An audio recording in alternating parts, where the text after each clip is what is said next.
Hello नमस्कार सधैँको जस्तै आज पनि सिभिल इन्जिनियरिङ धमाका च्यानलमा तपाईँलाई हामी स्वागत गर्दछौँ। आज पनि विशेष टपिक लिएर आइसकेका छौँ। आज बिहान मात्र मध्य प्रदेश लोकसभा आयोगले ठुलो सङ्ख्यामा विज्ञापन माग गरेको छ स्थानीय तहको लागि 5औं तहमा।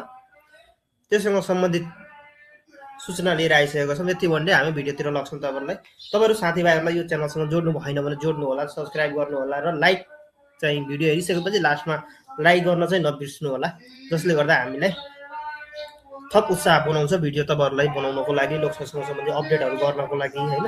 र सधैँको सधैँ यस्तै अपडेटहरू तपाईँहरूको सामु आइरहेको हुन्छन्। त्यससँग सम्बन्धित भिडियो हेर्नुहुन्छ भने हाम्रो युट्युब च्यानलमा भिजिट गर्नुहोला। र हिजो मात्र राष्ट्रिय तथ्याङ्क विभागले कमसेकम 4000 प्लसमा तपाईँको विज्ञापन गरेको छ। कर्मचारीमा आएको छ स्थानीय 2.5 महिनाको लागि करारको लागि। त्यसमा गएर भिडियो हेर्नु भएन भने पक्कै हाम्रो युट्युब च्यानलमा गएर भिजिट गरेर हेर्नु होला। यति भन्दै हामी भिडियोतिर लाग्छौँ है।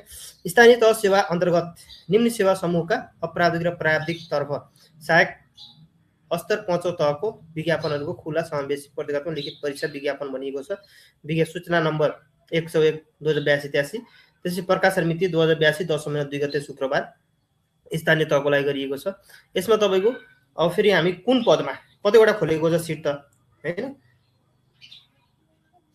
त्यससँग सम्बन्धित हामी लाग्छौँ तपाईँलाई। यहाँ हेर्नुहोस् 5औं थर शाखा स्तर 5औं तहमा अपराधिक तर्फमा खुलामा टोटल माग गरिएको कतिजना 93 जना छ। खुलामा 93 जना छ, जसमा तपाईँको सामान्य प्रशासन स्थानीय तह सामान्य प्रशासनमा 64 जना, अनि लेखा सहायकमा तपाईँको 19 जना, अनि त्यसपछि तपाईँको आन्तरिक लेखा परिसरमा तपाईँको 10 जना गरेर 93 जना, खुलामा 93 जना मागेको छ। महिलामा मधेसी मधेसीबाट महिला हुनुहुन्छ भने मधेसी महिलाको लागि तपाईँको 25 वटा मागेको छ। त्यसगरी तपाईँको मधेसी महिला मधेसी कोटामा तपाईँको 23 जना मागेको छ। दलित महिलामा 8 जना मागेको छ। त्यसपछि तपाईँको दलितमा तपाईँको 7 जना मागेको छ। मुस्लिम महिलामा तपाईँको 6 जना माग गरिएको छ। मुस्लिममा 4 जना। आदिवासी जनजाति महिलामा तपाईँ आदिवासी जनजातिको महिला हुनुहुन्छ भने तपाईँको 4 जना माग गरिएको छ। आदिवासी जनजातिमा 2 जना र थारू महिलामा तपाईँको 4 जना माग गरिएको छ। त्यसै गरी तपाईँको अर्को फेरि थारूमा 1 जना र विपन्न खस आर्य महिलातर्फ तपाईँको 3 जना माग गरिएको छ। र त्यसपछि अर्को तपाईँको विपन्न खस आर्यमा 1 जना र अपाङ महिलामा 1 जना माग गरिएको छ। यसरी तपाईँको अपराधिक तर्फ 5औं तहको लागि भनेको नायक सुबाको लागि सुबा सरहको लागि तपाईँले यति भ्याकेन्सी गरिएको छ। लगभग मोटामोटी तपाईँको 150 प्लस भ्याकेन्सी गरिएको छ। त्यसै गरी तपाईँको कर्मचारी माग गरिएको छ। त्यसपछि अपराधिक तर्फ इन्जिनियरिङमा खुलामा 44 जना, महिला मधेसीमा 22 जना, मधेसीमा 11 जना, दलितमा 4 जना, दलित महिलामा 4 जना, दलितमा 3 जना, मुस्लिम महिलामा 3 जना, मुस्लिममा 2 जना, आजा महिलामा 2 जना, आजामा 1 जना, थारू महिलामा 1 जना, थारूमा 1 जना, खस आर्य विपन्न महिलामा 1 जना, खस आर्यमा 1 जना, अपाङ्ग महिलामा 1 जना गरेको मागिएको छ। त्यसै गरी तपाईँको यदि कृषितर्फ तपाईँले पढ्नुभयो भने भ्याट जिटिए होइन, ए जिटिए तपाईँले पढ्नुभयो भनेको एग्रिकल्चर कृषितिर पढ्नुभयो भने खुलामा तपाईँको 10 जना, मधेसी महिलामा 4 जना माग गरेको छ, मधेसीमा 2 जना, त्यसपछि दलित महिलामा 2 जना, त्यसपछि भ्याट जिटिएमा भेटनरीमा मुस्लिम महिला 1 जना माग गरिएको छ। र शिक्षा प्रशासन होइन, शिक्षा प्रशासनमा तपाईँले फर्म भर्न चाहनुहुन्छ भने प्रशासन सहायकमा चाहनुहुन्छ भने तपाईँको 14 जना खुलामा, मधेसी महिलामा 4 जना, मधेसीमा 3 जना, दलितमा 1 जना, महिला मुस्लिममा 1 जना, मुस्लिममा 1 जना, त्यसपछि तपाईँको थारू महिलामा 1 जना माग गरिएको छ। त्यसपछि स्टाफ नर्स भनेको सिएमएहरू होइन, सिएमए गर्नुभयो भने तपाईँ स्टाफ नर्सतिर सिएमए नमी गर्नुभयो भने उहाँको सँग सम्बन्धित 5औं तहको लागि स्टाफ नर्सको लागि खुलामा 1 जना माग गरिएको छ। खुलामा 5 जना, मधेसी महिला 2 जना, मधेसी 1 जना, दलित महिला 1 जना, महिला मुस्लिम 1 जना, खुला 2 जना इन्सपेक्सनको लागि।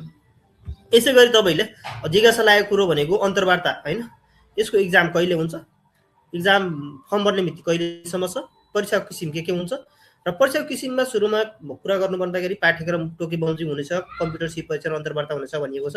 त्यसपछि लिखित परीक्षा मिति भनेको पछि प्रकाशन गरिनेछ भनिएको छ। त्यसपछि परीक्षा केन्द्र भनेको जनकपुर धाममा हुनेछ। त्यसगरी तपाईँको अर्को फेरि दरखास्त दस्तुर भनेको 75 तहको लागि 400 र बुझाउनु पर्ने छ। र त्यसपछिका थप प्रत्येक किसिम समूह र लेखाको लागि प्रत्येकको लागि 200 रुपियाँ थुपाउनु पर्ने छ भनिएको छ।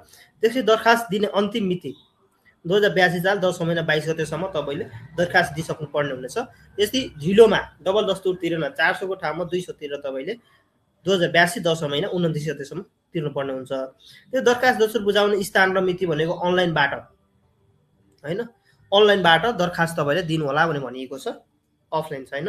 त्यसपछि अर्को पेमेन्ट भुक्तानी भनेको तपाईँको अनलाइनबाट पनि गर्न सक्नुहुन्छ अथवा क्रिएट भाउचर गरेर पनि तपाईँले अफलाइन गरेर लगेर भाउचर बुझाएर पनि तिर्न सक्नुहुन्छ। त्यसपछि दरखास्त बुझाउने अवधि अन्तिम भनेको 10 महिना 29 गतेसम्म बुझाइसक्नु पर्छ। त्योभन्दा माथि बुझायो भने मिल्दैन भनेको छ। त्यसैगरी तपाईँको उमेर हद भनेको 2082 10 महिना 22 गतेसम्म 18 वर्ष पुरा भई 35 वर्ष ननागेको हुनुपर्नेछ। महिला र अपाङ्गको लागि 40 वर्ष ननागेको हुनुपर्नेछ भनिएको छ। त्यसैगरी अपलोड गर्ने कागजातहरू भनेको तपाईँले शैक्षिक योग्यता के प्राप्त गर्नुभयो, क्यारेक्टर सर्टिफिकेट, त्यसपछि तपाईँको प्रमाणपत्र सर्टिफिकेट हैन, त्यो भनेको शैक्षिक योग्यता कति छ हैन, त्योसँग सम्बन्धित सबै पीडीएफ फर्म बनाएर छुट्टा छुट्टै अपलोड गर्नु होला। हामी भिडियो पनि बनाएर राख्दैछौँ, गएर हेर्नु होला। त्यसैगरी अर्को भनेको पदमा रही काम गर्नुपर्ने भनेको जहाँ तोकिएको हुन्छ त्यही गरेर काम गर्नु, तलब भनेको तोकिएको बमोजिम हुनेको छ हैन भनिएको छ। त्यसपछि तपाईँको कुन पदको लागि कतिवटा योग्यता चाहिन्छन्, कुन योग्यता चाहिन्छन् भन्दा स्थानीय सह सामान्य प्रशासनको लागि शैक्षिक संस्थाबाट प्रमाणितता भनेको +2 उत्तीर्ण भयो भने पुग्छ तपाईँलाई। त्यसपछि लेखा सहायकको लागि र आन्तरिक लेखाको लागि मान्यता प्राप्त शिक्षण संस्थाबाट व्यवस्थापन वा वाणिज्य शास्त्रमा प्रवीणता प्रमाणपत्र त वा गणित तथ्याङ्क शास्त्रमा अर्थशास्त्र र जनसङ्ख्या मध्ये कुनै एक मूल विषय लिई प्रमाणपत्र त उत्तीर्ण गरेको हुनुपर्ने छ भनिएको छ।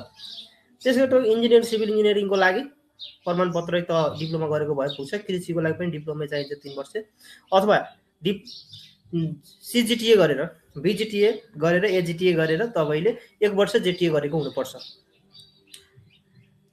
त्यो शिक्षा प्रशासनको लागि +2 नै चाहियो। नर्सिङको लागि तपाईँको नर्सिङबाट प्रमाणपत्र उत्तीर्ण प्रमाणपत्र हुनुपर्छ हैन। त्यसपछि अर्को भनेको यी योग्यताको पुगेका कागजातहरू पुगेका लिइसकेका प्रमाणपत्र लिइसकेका व्यक्तिहरूले तपाईँले फर्म भर्न पाउनुहुनेछ हैन। यति भन्दै भिडियोलाई हामी यही इन्डी गर्छौँ। हस् नमस्कार। यो तपाईँको सबभन्दा पहिलो र सबभन्दा धेरै विज्ञापन गरेको मध्य प्रदेशबाट पहिलोचोटि गरेको हो। त्यही भएर तपाईँले एकदम गहन रूपमा तयारी गर्नु होला, लागेर भित्र तयारी गर्नु होला, जसले गर्दाखेरि तपाईँले फेसी पारेको छैन। किनभने धेरैभन्दा धेरै सङ्ख्यामा विज्ञापन गरेको छ यो वर्ष नेपाली मध्य प्रदेशबाट। यति भन्दै भिडियोलाई हामी यही इन्डी गर्छौँ। तपाईँको साथीभाइहरूले यो च्यानलमा जोड्नु भएन भने जोड्नु होला, सेयर गर्नु होला। उहाँहरू तयारी गर्दै हुनुहुन्छ, नयाँ हुनुहुन्छ भने लोकसेवासँग सम्बन्धित हाम्रो च्यानलसँग जोडेर विभिन्न इन्फर्मेसनहरू धेरैभन्दा धेरै इन्फर्मेसनहरू कलेक्सन गर्न उहाँहरूलाई मद्दत पुग्छ भने हामी यही आशा गर्दछौँ। यस नमस्कार, for watching this my video. Thank you.